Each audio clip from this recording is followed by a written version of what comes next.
दोस्तों, फर्टिलाइज़र में सबसे झगड़ालू नेचर होता है डीएपी का। भाई पहले सरकार से झगड़ा करके सब्सिडी पे हम लेकर के आते हैं डीएपी फर्टिलाइज़र को, ये उसमें भी झगड़ा होता है। उसके बाद में दुकानदार से या डीलर से हम झगड़ा करते हैं, सरकार की रेट भी पड़ती है क्योंकि किसानों को 100-200 रुपये एक्स्ट्रा भी दे करके फिर परचेज करके लाते हैं। बड़ा ही झगड़ा करके बड़ी ही ताकत से हम खरीद के लाते हैं और उसकी हम वैल्यू करते हैं, लेकिन फिर भी ये झगड़ालू नेचर का ही फर्टिलाइज़र रहेगा। जब आप खेत में डालते हैं, फसलों में डालते हैं, विशेष तौर से धान में डालते हैं, तो दोस्तों वहाँ पे भी ये डीएपी जाकर के पौधों की जड़ों में, खेत में जाकर के झगड़ा करता है अन्य फर्टिलाइज़र के साथ में, और उसकी वजह से क्या होगा, सिर्फ यही मिलता है, बाकी सबको दबा देता है। क्योंकि भाई झगड़ा नेचर है, झगड़ालू नेचर है डीएपी का। तो क्या करें, डीएपी के साथ में जिंक अगर डाल दिया तो भी झगड़ा होगा। जिंक को NPK, SSP, TSP, magnesium, sulphur, ferrous, humic, fulvic, seaweed, माइक्रोराजा, इन सब के साथ में मिला करके किसान भाई डालते हैं। क्या रिजल्ट मिलता है? और मिलता है तो कैसा रिजल्ट मिलता है? क्या आपने प्रैक्टिकल कभी देखा है? दोस्तों, आज की वीडियो में डिटेल से डिस्कस करूंगी पावरफुल पोषक तत्व जो कि जिंक होता है। जिंक का इस्तेमाल आपको धान की फसल में विशेष तौर से कब करना चाहिए, कैसे करना चाहिए, झगड़ालू फर्टिलाइजर डीएपी के साथ में आप यूज कर सकते हैं या नहीं कर सकते हैं, अगर कर सकते हैं तो किस फॉर्म में आपको इस्तेमाल करना चाहिए। दोस्तों, अगर आप एक किसान हैं, खेती करते हैं और विशेष तौर से धान की फसल है, आज का वीडियो बहुत इंपॉर्टेंट होने वाला है, लास्ट तक आप जरूर बने रहें। तो सबसे पहले सबसे इम्पोर्टेंट है दोस्तों जिंक फर्टिलाइज़र के बारे में डिस्कस करना, क्योंकि एक तो बारिश का सीज़न है, इस समय जिंक की कमी देखने को मिलती है, और धान की फसल सबसे इम्पोर्टेंट है, मुख्य फसल है किसान भाइयों की, उसमें भी जिंक की कमी देखने को मिलती है। और जिंक की कमी आती है तो अच्छी क्वालिटी के साथ ज़्यादा पैदावार किसान भाई नहीं ले सकते। सभी प्रकार के पोषक तत्वों की आवश्यकता होती है और बैलेंस मात्रा में ही आवश्यकता होती है, किसी एक फर्टिलाइज़र को ज़्यादा बढ़ा करके हम नहीं डाल सकते। तो जिंक के बारे में डिस्कस करें। जिंक माइक्रोन्यूट्रिएंट है, यानी सूक्ष्म पोषक तत्व है, आवश्यकता इसकी बहुत कम है, लेकिन हाँ अगर इसकी कमी होगी तो पैदावार पे फर्क पड़ता है। जिंक Zn+ यानी धनायन के रूप में पौधे इसको अपटेक करते हैं। जिंक का महत्वपूर्ण रोल होता है धान की फसल में जब बढ़वार फुटाव का समय होता है। पौधों में उपापचय, एंजाइम कार्य और आयन ट्रांसपोर्ट के लिए जिंक की आवश्यकता होती है। दोस्तों, सबसे इम्पोर्टेंट होता है बढ़वार फुटाव के समय प्लांट हार्मोन, जिसमें होता है ऑक्सिन हार्मोन। प्रोडक्शन बढ़े ऑक्सिन हार्मोन का पौधे में, और ऑक्सिन हार्मोन प्रॉपर कार्य करे, जिसकी वजह से बढ़वार अच्छी होती है। तो उस ऑक्सिन हार्मोन के प्रोडक्शन के लिए और उसके सही कार्य के लिए भी जिंक की आवश्यकता होती है। जिंक की वजह से ही अच्छी क्वालिटी की ज़्यादा पैदावार आप ले सकते हैं और ज़्यादा बढ़वार फुटाव कर सकते हैं। लेकिन जिंक को डालना सही तरीके से है। ऐसा नहीं है कि जिंक के साथ में आपने डीएपी डाल दिया, कोई झगड़ालू नेचर वाला फर्टिलाइजर डाल दिया जो कि जिंक को दबा दे, ऐसा फर्टिलाइजर साथ में नहीं डालना चाहिए। वो मैं आगे डिस्कस करूंगी कॉम्बिनेशन में। जिंक की कमी की पहचान कैसे कर सकते हैं? सबसे इम्पोर्टेंट है दोस्तों, बारिश का सीजन जैसे ही आता है जिंक की कमी देखने को मिल जाती है, नई पत्तियों में पीलापन देखने को मिलता है। जहाँ तक जिंक मिल रहा है, जितनी पत्तियां आ रही हैं वहाँ तक जिंक मिल रहा है, पत्तियां स्वस्थ रहेंगी। जैसे ही कमी आ जाएगी उसके बाद में जो कम पत्तियां आएंगी, शुरू में कम पीलापन आएगा और धीरे धीरे ज़्यादा पीलापन आने लग जाता है। ये नई पत्तियों में पीलापन आ रहा है तो वो जिंक की कमी है, समझ जाइए। अगर फिर भी जैसे धान की फसल में क्या होता है, तुरंत पहचान में नहीं आता, तो पत्तियां अगर थोड़ी सी सकड़ी निकल रही है, चौड़ी लीफ नहीं निकल रही हैं और पत्तियां लंबी नहीं निकल रही हैं, तो समझ जाइए जिंक की कमी होने वाली है। फटाफट डालिए। और डार्क ग्रीन अगर फसल नहीं है, हल्का हल्का पीलापन है, तो भी वो जिंक की कमी है। पौधे की ग्रोथ रुक जाएगी, जड़ों का विकास नहीं होता है। जड़ें आप नीचे देख नहीं पाते हैं, लेकिन जड़ों का विकास रुक जाएगा तो ऊपर बढ़वार कैसे होगी, पत्तियां चौड़ी कैसे निकलेंगी। तो यानी कि बढ़वार रुक रही है, पीलापन नहीं है, फिर भी बढ़वार रुक रही है और पत्तियां सकड़ी निकल रही है, इंटरनोड की दूरी कम हो रही है। अन्य फसलों की बात करूं तो वहाँ पे जिंक की कमी है, आपको जिंक का इस्तेमाल करना चाहिए। धान की फसल में सबसे इम्पोर्टेंट है, धान की फसल में जिंक कब डालने चाहिए। दोस्तों, यहीं पे किसान भाई गलती करते हैं। रोपाई के समय या बेसल डोज में किसान भाई डीएपी बहुत ज़्यादा डालते हैं। डीएपी है, एसएसपी है, टीएसपी यानी ट्रिपल सुपर फॉस्फेट है, सिंगल सुपर फॉस्फेट है, एनपीके 12-32-16 है, एनपीके 19-19 आता है। दानेदार फॉर्म में कई एनपीके की ग्रेड आ चुकी हैं। तो दानेदार फॉर्म में जो जिसमें भी फॉस्फोरस है उनके साथ में आप जिंक फर्टिलाइजर डालते हैं, जाकर के मिट्टी में जाकर के रिएक्शन होता है फॉस्फोरस और जिंक का। बनता क्या है, जिंक फॉस्फेट बन जाता है जो कि एक सॉलिड बन जाएगा, पौधा उसको खा नहीं पाएगा। जो भी वाटर सोलेबल होगा उसी को तो पौधा अपटेक करेगा। जो हार्ड चीज़ है उसके मुंह नहीं है, दांत नहीं है, तो वो कैसे चबा के खाएगा।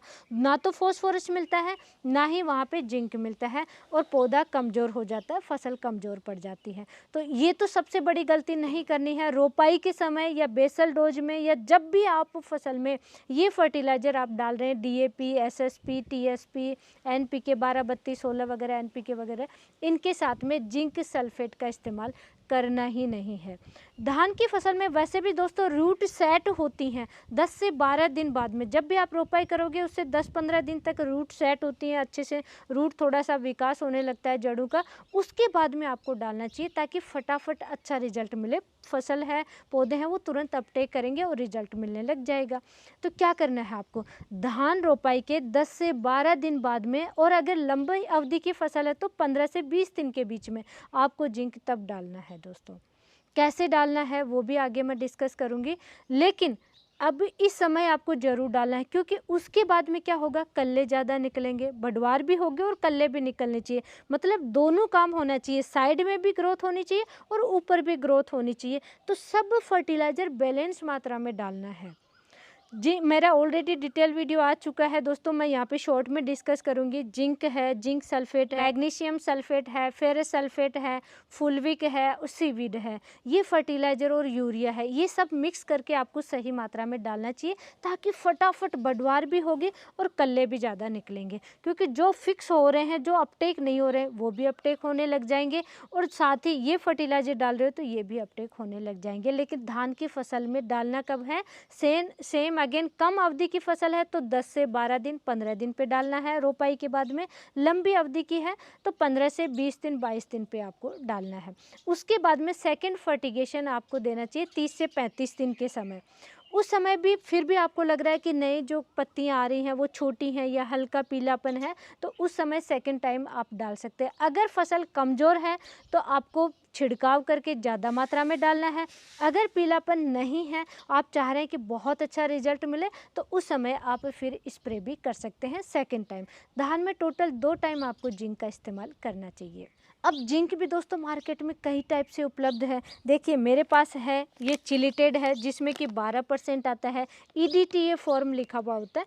इसमें दोस्तों किसी भी टाइप का रिएक्शन नहीं होता। आप इसको DAP के साथ में और अन्य फर्टिलाइज़र के साथ में भी मिलाकर, किसी के भी साथ में मिला करके डाल सकते हैं। लेकिन दोस्तों धान की फसल में आपको चाहिए कि बहुत अच्छा रिजल्ट मिले और सल्फर भी अलग से नहीं डालना पड़े, तो दोस्तों इसका इस्तेमाल नहीं करना है आपको। फिर आपको करना है इस पोटली का। ये देखिए मेरे पास है, जैसे कि मैं आपको दिखाऊं, 21% भी जिंक सल्फेट आता है और 33% भी जिंक सल्फेट आता है। 21% वाले में 21% जिंक आएगा और 10% सल्फर आता है। वहीं 33% वाले जिंक सल्फेट में 33% जिंक आएगा और 15% सल्फर आता है। तो अगर 33% वाला जिंक सल्फेट मिल रहा है तो 5 से 7 kg प्रति एकड़ के हिसाब से डाल दीजिए, सफिशिएंट रहेगा। कमी आ रही है तो 7 kg 8 kg डाल दीजिए, उससे ज़्यादा नहीं डालना। लेकिन अगर 21% वाला है तो दोस्तों पूरा एक, ये 10 kg का पैकेट आता है, ये 10 kg वाला पूरा पैकेट आपको डालना है 1 एकड़ में। इसमें सल्फर भी जाएगा जो कि द्वितीयक पोषक तत्व है, और साथ ही जिंक तो जाएगा ही जाएगा। तो सबसे बेस्ट होता है जिंक सल्फेट, और मिट्टी के पीएच को भी ये बैलेंस करता है। हाई पीएच है जहाँ पे ज़्यादा रासायनिक खाद इस्तेमाल हो रहे हैं, जैसे कि यूपी है, पंजाब है, महाराष्ट्र है, MP है, यहाँ पे बहुत ज़्यादा केमिकल फर्टिलाइज़र का इस्तेमाल होता है, हरियाणा वगैरह है, जहाँ पे धान धान की फसल होती है या सब्जियों की फसल होती है, वहाँ पे रासायनिक फर्टिलाइज़र ज़्यादा इस्तेमाल होते हैं, तो वहाँ पे आपको सबसे बेस्ट होता है सल्फेट फॉर्मुलेशन वाले फर्टिलाइज़र का आप इस्तेमाल करें। दोस्तों, जैसे कि मैंने शुरू में डिस्कस किया कि झगड़ालू फर्टिलाइज़र के साथ में इसका नहीं डालना है, जिंक को विशेष तौर से यानी डीएपी के साथ में बिल्कुल नहीं डालना है। सावधानी मैं यहाँ पे डिस्कस करूँ तो एसएसपी के साथ में है, टीएसपी यानी ट्रिपल सुपर फॉस्फेट के साथ में,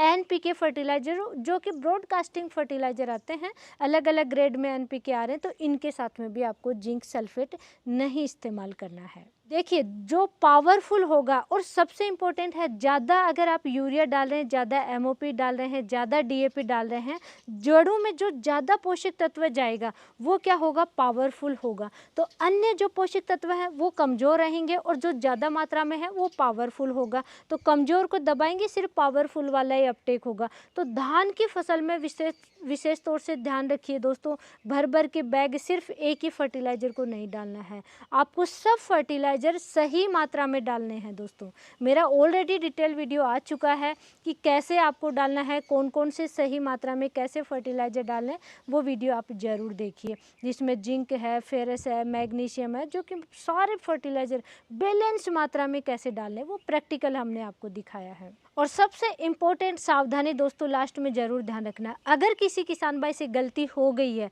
कि जैसे ब्रॉडकास्ट फर्टिलाइज़र आप एपी एसएसपी वगैरह इनके साथ में आप डाल चुके हैं बेसल डोज में, डीएपी के साथ में, एसएसपी के साथ में जिंक सल्फेट का इस्तेमाल कर चुके हैं, तो अब क्या करें?